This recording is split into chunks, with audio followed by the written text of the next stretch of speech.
The concept of a new world order has been a topic of discussion among conspiracy theorists for decades, with some believing it to be a deliberate attempt by a group of powerful individuals to control and manipulate the global population. In recent years, the narrative has shifted to include the idea that climate change is being used as a tool to further this agenda. According to this theory, the Satanic New World Order is using climate change propaganda to oppress us, and it's essential to examine the underlying claims and motivations behind this notion. Proponents of this theory argue that the elite are using climate change as a smokescreen to implement policies that restrict individual freedoms, promote socialism, and consolidate power. They claim that the science behind climate change is flawed or exaggerated, and that the real intention is to create a new world order with a centralized government, a single currency, and a simplified social hierarchy. This would allegedly allow the ruling class to maintain control over the population, suppressing dissent and opposition.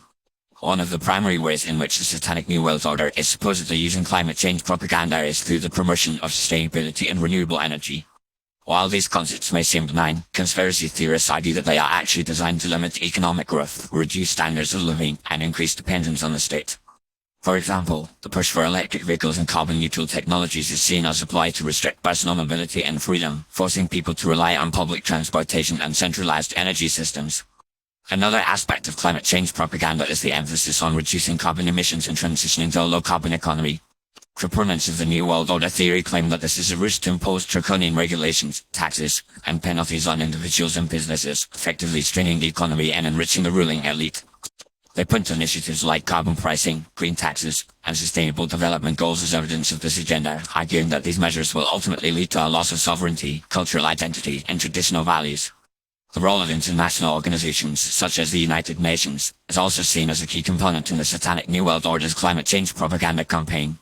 These organizations are accused of promoting a one-world government, where nation-states are subjugated to centralized authority, and individual rights are sacrificed for the sake of the collective. The UN Agenda 21 and the Paris Agreement are often cited as examples of this, with conspiracy theorists claiming that these initiatives are designed to erode national sovereignty, redistribute wealth, and impose a rigid, totalitarian system on the global population. However, it's essential to note that the overwhelming scientific consensus supports the reality of human-caused climate change and the urgent need for collective action to mitigate its effects.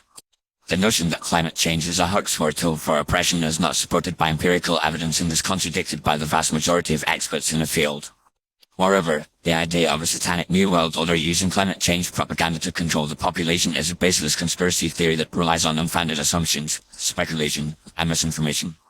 In conclusion, while the idea of a new world order using climate change propaganda to oppress us may seem intriguing, it remains a speculative and unsubstantiated claim with no empirical basis.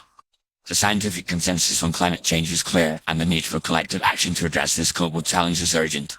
Rather than perpetuating baseless conspiracy theories, we should focus on promoting fact-based discussions, critical thinking, and constructive dialogue to address the complexities of climate change and work towards a more sustainable, equitable, and just future for all.